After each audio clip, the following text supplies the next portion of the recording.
जरा सोचिए, आप कम पढ़े लिखे हैं और इतने गरीब हैं कि आपको अपना राज्य छोड़कर किसी दूसरे राज्य में मजदूरी करने जाना पड़े। तपती धूप में आप चंद पैसों के लिए हाड़ गला रहे हों और अचानक एक अधिकारी या दरोगा आकर आपसे पूछे कि आप इस देश के नागरिक हैं, इसका प्रूफ दिखाइए। ज्यादा से ज्यादा ऐसे शख्स की जेब से या झोले से क्या निकलेगा? आधार कार्ड, वोटर आईडी। लेकिन ऐसे दस्तावेज नागरिकता प्रूव करने के लिए काफी नहीं है और अचानक से आपको गिरफ्तार कर किसी दूसरे मुल्क की सीमा में छोड़ दिया जाए और कहा जाए कि अगर वापस भारत में कदम रखा तो गोली मार देंगे। यह कोई फिल्मी कहानी नहीं, ऐसा सच में हुआ है। बीते कुछ दिनों से भाजपा शासित राज्यों में पश्चिम बंगाल के मजदूरों के डिटेंशन का मामला गरमाया हुआ है। हालिया कुछ मामलों में छत्तीसगढ़, महाराष्ट्र और ओडिशा में बंगाली मजदूरों को डिटेन किया गया था, जिससे कि पश्चिम बंगाल की सत्ताधारी पार्टी टीएमसी की मुख्यमंत्री ममता बनर्जी ने इन राज्यों की भाजपा सरकार पर निशाना साधा है। एक मामले में तो पुलिस और सुरक्षा बलों पर ये आरोप लगे हैं कि उन्होंने 7 मजदूरों को जबरन भारत की सीमा से बांग्लादेश की सीमा में भेजने को मजबूर किया और वापस लौटने पर गोली मारने तक की धमकी दी। सबसे ताजा मामला छत्तीसगढ़ के कोंडा गांव का है। 12 जुलाई 2025 को पश्चिम बंगाल के नदिया जिले, खासकर कृष्णानगर लोकसभा क्षेत्र के 9 प्रवासी मजदूरों को छत्तीसगढ़ पुलिस ने बस्तर के कोंडा गांव जिले से हिरासत में लिया। ये मजदूर एक निजी स्कूल की कंस्ट्रक्शन साइट पर राजमिस्त्री के रूप में काम कर रहे थे। उन्हें भारतीय नागरिक सुरक्षा संहिता यानी बीएनएस की धारा 128 के तहत हिरासत में लिया गया था। यह धारा मजिस्ट्रेट को ऐसे अनजान लोगों पर चेक रखने की पावर देती है जो उस मजिस्ट्रेट की ज्यूरिडिक्शन में घूम रहे हों। साथ ही इस धारा के तहत संदिग्ध व्यक्ति को कंट्रोल करने की पावर, जिनसे किसी अप्रिय घटना की आशंका हो। पकड़े गए लोगों पर इल्जाम था कि वो 1 महीने तक जिले में रहने के बावजूद स्थानीय पुलिस को अपने दस्तावेज नहीं दिखा पाए थे। पुलिस ने उन्हें औपचारिक रूप से गिरफ्तार नहीं किया, लेकिन संदेह के आधार पर हिरासत में लिया और बस्तर की जगदलपुर जेल में भेज दिया। तृणमूल कांग्रेस की सांसद महुआ मोइत्रा ने इस घटना को राज्य प्रायोजित आतंकवाद और अपहरण करार दिया है और आरोप लगाया कि आधार और वोटर आईडी जैसे वैध दस्तावेजों के बावजूद बंगाली बोलने के कारण मजदूरों को निशाना बनाया गया। उन्होंने दावा किया कि उनके फोन बंद कर दिए गए और ना तो उनको परिवार वालों से ही बात करने दी गई और ना ही पश्चिम बंगाल सरकार को सूचित किया गया। This is to bring to your urgent attention a case of state-sponsored kidnapping of 9 people by the Chhattisgarh government, by the Chhattisgarh police. 9 people from my constituency were working as masons at a private school on a construction site in Albera Para in the Kondagaon district of Bastar division in Chhattisgarh. Day before yesterday, on the 12th, police came to the construction site where they were staying, picked up these 9 workers, all of whom had valid documents, took them with them. Their mobile phones have been switched off. We since have got information from the family members that they have been put in jail in Jagadalpur in the neighboring district on 128 BNSS, which is the old 109 CRPC, which is that somebody is hiding their identity with an intention to commit a crime. These are 9 bona fide workers who have gone with a labor contractor with full documentation, verification, everything. Chhattisgarh police have picked them up, put them away, their mobile phones are switched off, government of West Bengal not been informed, families not been informed. We have not got a copy of the detention order of the SDM. There was no hearing, 2 hearings are supposed to be, there was no hearing, they have not had access to a lawyer, no phone call, their mobiles are switched off. Mahua Moitra ने सवाल किया कि वैध काम करने वाले भारतीय नागरिकों को छत्तीसगढ़ छोड़ने के लिए क्यों कहा गया है। पश्चिम बंगाल सरकार ने हस्तक्षेप करके और छत्तीसगढ़ अधिकारियों के साथ समन्वय कर मजदूरों की रिहाई सुनिश्चित की। 14 जुलाई 2025 को जिला प्रशासन द्वारा उनकी पहचान सत्यापित करने वाला पत्र मिलने के बाद उन्हें रिहा कर दिया गया। अब महुआ मोइत्रा ने सोशल मीडिया हैंडल एक्स पर एक वीडियो पोस्ट करके दावा किया है कि छत्तीसगढ़ पुलिस उन 9 मजदूरों को जबरन पश्चिम बंगाल भेज रही है।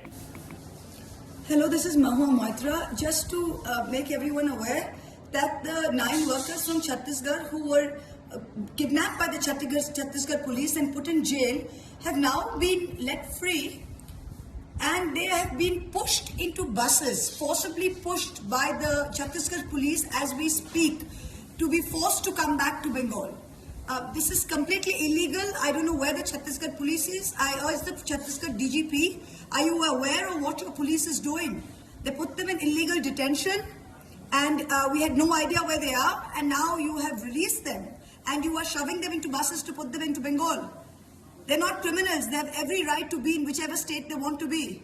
You have no right to throw them out of the territory of Chhattisgarh. I hope you realize this, because if you don't, I'm going to take you to court. I hope you realize this. इस घटना के बाद से ही ऐसे आरोप लग रहे हैं कि यह घटना बंगाली बोलने वाले प्रवासी मजदूरों पर अवैध बांग्लादेशी प्रवासियों के रूप में संदेह करने की व्यापक प्रवृत्ति को दर्शाती है, जैसा कि महाराष्ट्र और ओडिशा में हुई घटनाओं में देखा गया। 11 जून 2025 को महाराष्ट्र पुलिस ने पश्चिम बंगाल के 7 प्रवासी मजदूरों को अवैध बांग्लादेशी प्रवासी समझकर उन्हें हिरासत में लिया। ये मजदूर पश्चिम बंगाल के मुर्शिदाबाद जिले के रहने वाले थे और मुंबई में काम करते थे।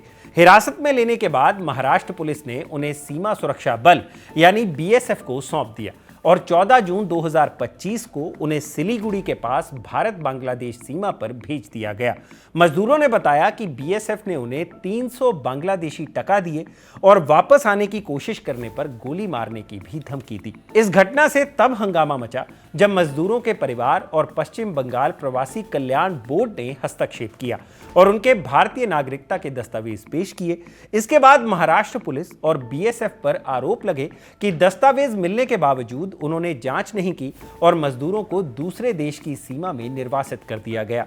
पश्चिम बंगाल पुलिस और बोर्ड के अध्यक्ष समीरुल इस्लाम ने महाराष्ट्र अधिकारियों से संपर्क कर स्थिति सुधारने की कोशिश की, लेकिन तब तक मजदूर बांग्लादेश भेजे जा चुके थे।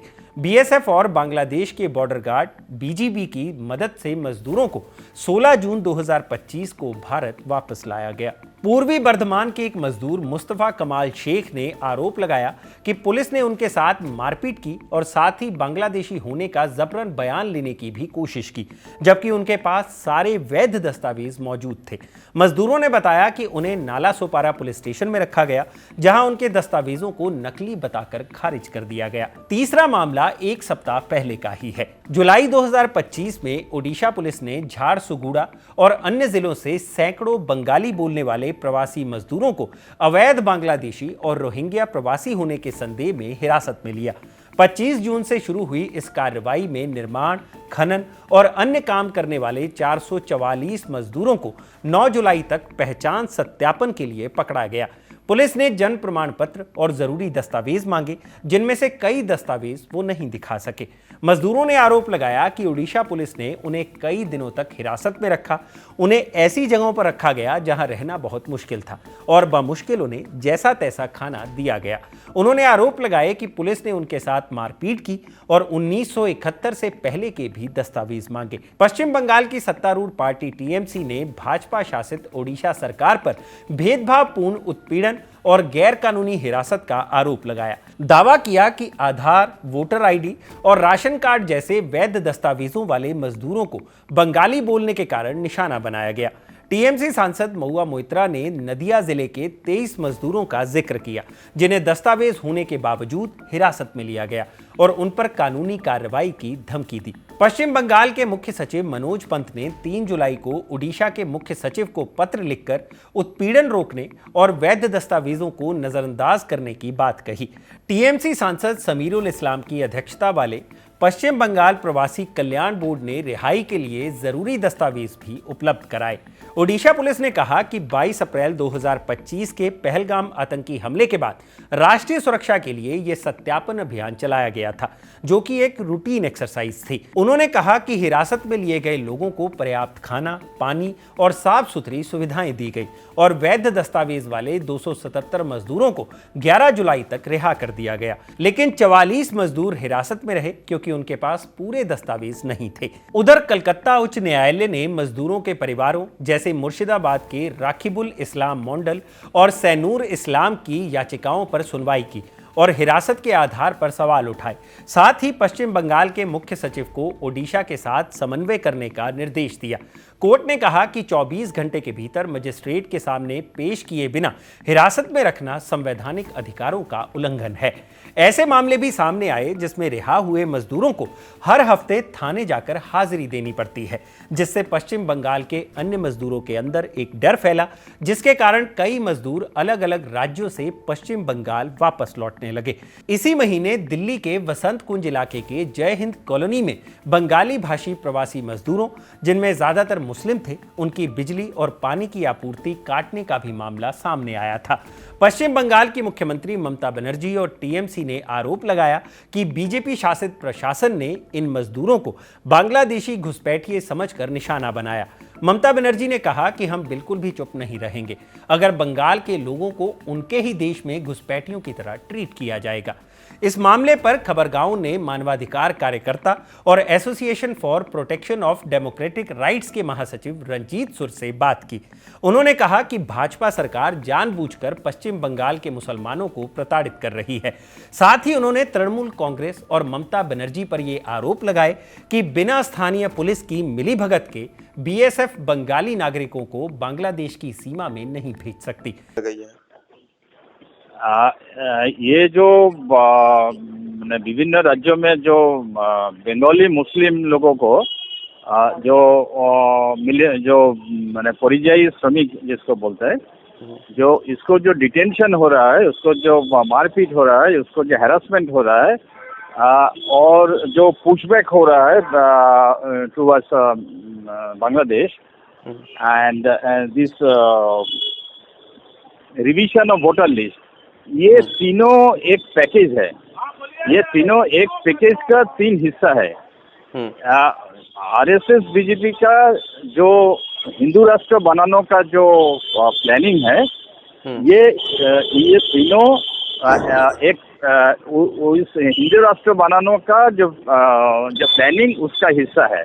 आवर गवर्नमेंट जो बीएसएफ और government police, because BSF is bringing someone from Delhi or from UP or Uttarakhand in Bengal border, and Bengal police is not aware. This is not possible. This is not possible. There are some connivance, of course, there are some connivance between BSF and local police. Otherwise, it is not possible. So I am telling you that Bengal government is also playing politics. And they now tomorrow Mamata Banerjee will join in a mass rally calling Save Bengalis. So this is the politics. This is the politics that raising Bengali bogie for the coming election. So both of them is doing politics. पश्चिम बंगाल के मजदूरों को आधार बनाकर की जा रही इस राजनीति पर आप क्या सोचते हैं, हमें कमेंट बॉक्स में जरूर बताएं। ये खबर लिखी थी मेरे साथी ऋषिकेश ने और इसे कैमरा के पीछे रिकॉर्ड किया है आनंद ने। आप देख रहे हैं खबरगांव। शुक्रिया।